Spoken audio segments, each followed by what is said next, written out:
নমস্কার বন্ধুরা, রিমঝিমের রান্নাঘরের তরফ থেকে আপনাদেরকে স্বাগত। আমি কিভাবে হান্ডি চিকেন বানাই সেটা আজকে আপনাদের সাথে শেয়ার করছি।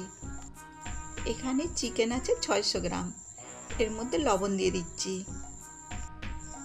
3 টেবিল চামচ টক দই দিয়ে দিচ্ছি, আদা রসুনের পেস্ট 1 টেবিল চামচ দিচ্ছি, 4টে কাঁচা লঙ্কাকে একটু করে কেটে দিয়ে দিচ্ছি, একটা মিডিয়াম সাইজের টমেটো কেটে দিয়ে দিচ্ছি, 4টে মিডিয়াম সাইজের পেঁয়াজ কুচি দিয়ে দিচ্ছি। এবার সব একসাথে মাখিয়ে নিচ্ছি। এখানে জায়গাটা ছোট হয়েছিল, ওই জন্য একটা বড় গামলাতে ঢেলে নিয়েছি। এবার ভালোভাবে চিকেনটা মাখিয়ে মশলাগুলো দিয়ে দিচ্ছি। এখানে জিরে, ধনে, লঙ্কা, হলুদ আর কাশ্মীরি লঙ্কা গুঁড়ো 1 চা চামচ করে দিয়ে দিচ্ছি। আর তার সাথে গোলমরিচ গুঁড়ো 1/2 চা চামচ আর গরম মশলা গুঁড়ো 1/2 চা চামচ দিয়ে দিচ্ছি। এইবার 1 টেবিল চামচ সরষের তেলকে গরম করে নিয়েছি, তারপরে ঠান্ডা করে দিয়ে দিচ্ছি। ভালোভাবে মাখিয়ে দিচ্ছি। মাখানো হয়ে গেছে, এবার 1 ঘন্টা রেখে দিচ্ছি। 1 ঘন্টা পরে ফিরে আসছি। এখানে একটা মাটির হাঁড়ি গরম করতে দিয়েছি, এর মধ্যে 3 টেবিল চামচ সরষের তেল দিয়ে দিচ্ছি।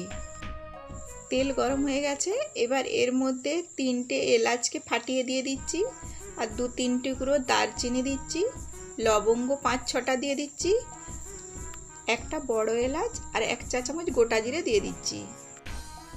এবার তেলটা মাটির হাঁড়ির চারিদিকে এইভাবে দিয়ে দিচ্ছি।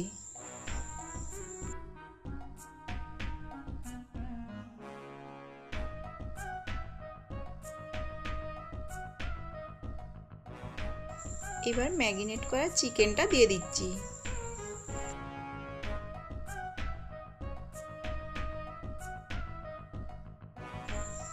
এবার কেটে রাখা আলু দিয়ে দিচ্ছি।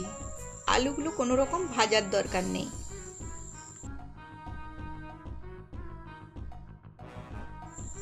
আঁচটা একবারে কমিয়ে 10 মিনিটের জন্য ঢাকা দিয়ে দিচ্ছি। 10 মিনিট পরে ঢাকাটা খুলে নেড়ে দিচ্ছি।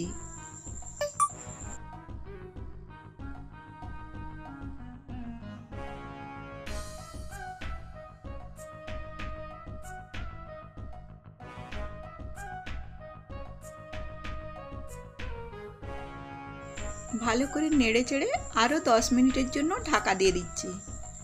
10 মিনিট পরে আবার ঢাকাটা খুলে নিচ্ছি।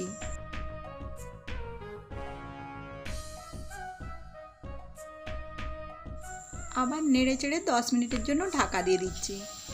আবার 10 মিনিট পরে ঢাকাটা খুলে নিচ্ছি। এবার হয়ে গেছে, নামিয়ে নিচ্ছি। হান্ডি চিকেন রেডি হয়ে গেছে। আমি এইভাবেই হান্ডি চিকেন বানাই, আর এর টেস্ট দারুণ হয়।